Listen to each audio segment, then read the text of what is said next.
పరుచుకున్న ముళ్ళ కంచె పెంచడానికై, ప్రజాస్వామ్య పరిరక్షణ చేయడానికై,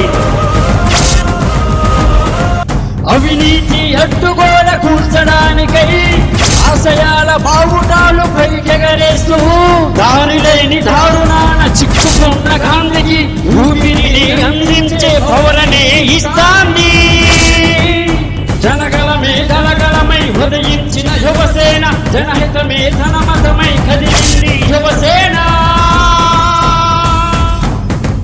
యువసేన యువసేన యువసేన యువసేన సేన యువసేన యువసేన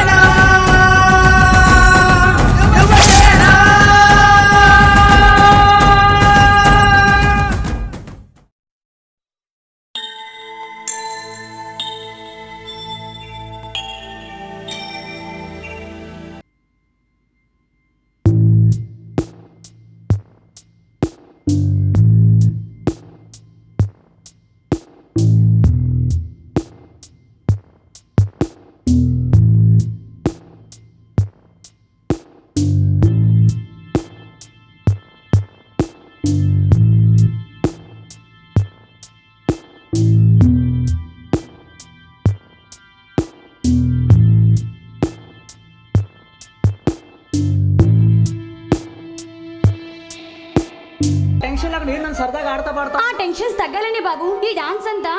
సరే గానీ మన ఫ్రెండ్స్ అంతా మన కోసం కాలేజీలో వెయిట్ చేస్తున్నారు, మనం వెళ్దాం పదా. బాబా నేను రిజల్ట్స్ పేపర్ తీసుకొని వస్తాను. ఓకే నువ్వు వెళ్ళు, నేను మన ఫ్రెండ్స్ తో ఉంటా. త్వరగా వచ్చేసి కోసం ఎదురు చూస్తూ ఉంటాం. బాయ్.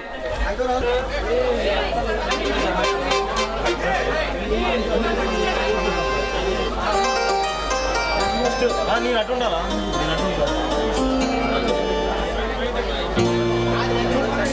ఇందు వస్తానని ఇంకా రాలేదు.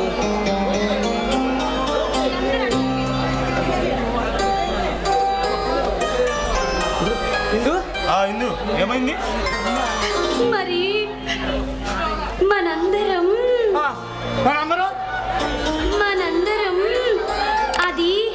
అదేంటంటే, టెన్షన్ పెట్టుకొని చెప్పు. చెప్తాను. మనందరం ఫస్ట్ క్లాస్ లో పాస్ అయ్యాం. నువ్వు చెప్పేది నిజం. కావాలంటే పేపర్ చూడు.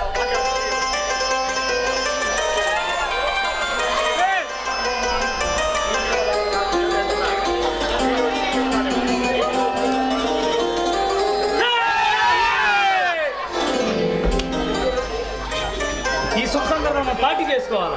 పార్టీ సంగతి తర్వాత ముందు మన ఫ్యూచర్ లో ఏం కావాలో ఆలోచించండి. కరెక్ట్ గా చెప్పావు అశోక్. ఇంతకీ ఫ్యూచర్ లో ఎవరేం కావాలనుకుంటున్నారో ఒకసారి అందరూ చెప్పండి. నేనైతే ఇదే కాలేజీలో ప్రొఫెసర్ గా చేరి మళ్ళా ఎంతో మంది విద్యార్థుల్ని ఆదర్శ విద్యార్థులే తీర్చిదిద్దుతా.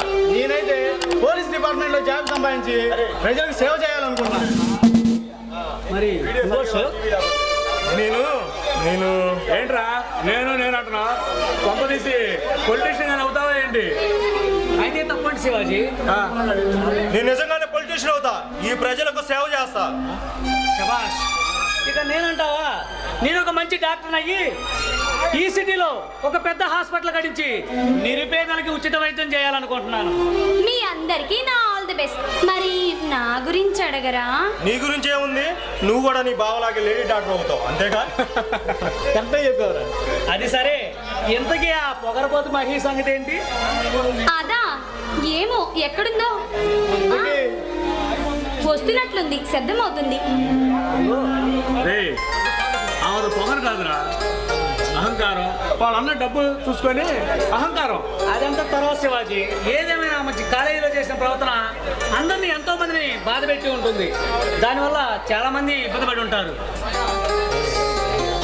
ఏది మహిళలు కనపడింది వస్తున్నట్టుంది, నేను వెళ్ళి పిలుచుకొస్తా ఉండండి. నేను కూడా అదిగో వచ్చేస్తుందిలే, రా. మాటల్లోనే వచ్చావు, రిజల్ట్స్ వచ్చాయిగా, ఏమైంది? ఏం మహి, ఏమైంది? పంప తీసి ఫెయిల్ అయ్యావు కదా. అవ్వకేం చేస్తుందిలే, ఎప్పుడు డబ్బుందన్న అహంకారంతో కాలేజ్కి ఎప్పుడు వెళ్ళింది కాబట్టి. మీరేం మాట్లాడదా మీకు అర్థం అవుతుందా? శివాజీ, నీకు తెలియదు, దేవుడు తనకు తగిలి శాస్తి చేశాడు. మరి అది నిజమే, నేను నిజంగానే ఫెయిల్ అయ్యాను. You don't worry Mahi, next సప్లిమెంటరీలో గ్యారంటీ పాస్ అవుతుంది కానీ ఆ గ్యారంటీ నాది. ఆహా, ఏంటో గురువు గారు ప్రొఫెసర్ కావాలనుకుంటున్నారుగా, అయితే ఒక శిష్యురాలు దొరికిందన్నమాట. ఇంకే బాబు, ఈ రోజు నుంచే క్లాసులు ప్రారంభించండి. సరే మనం వెళ్దాం పదండ్రా. Okay Shivaji, bye. అక్కడ కలుద్దాం. మహి నేను వెళ్ళొస్తా, బాయ్.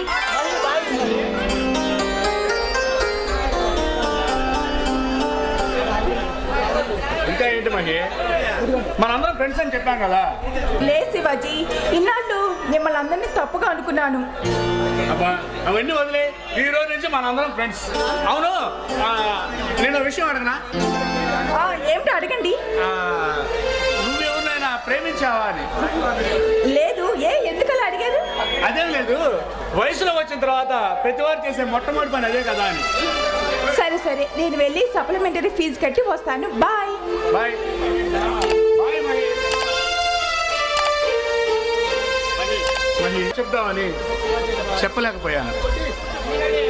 నీ అందం, తేనె కంటే తీనైన నీ మాటలు, నా యవ్వనాన్ని కురిపించే నీ చూపులు మన్మథ బాణం కంటే వేగంగా నా మనసులో గుచ్చుకున్నాయి. నీ ప్రేమ సామ్రాజ్యానికి రాజునైతే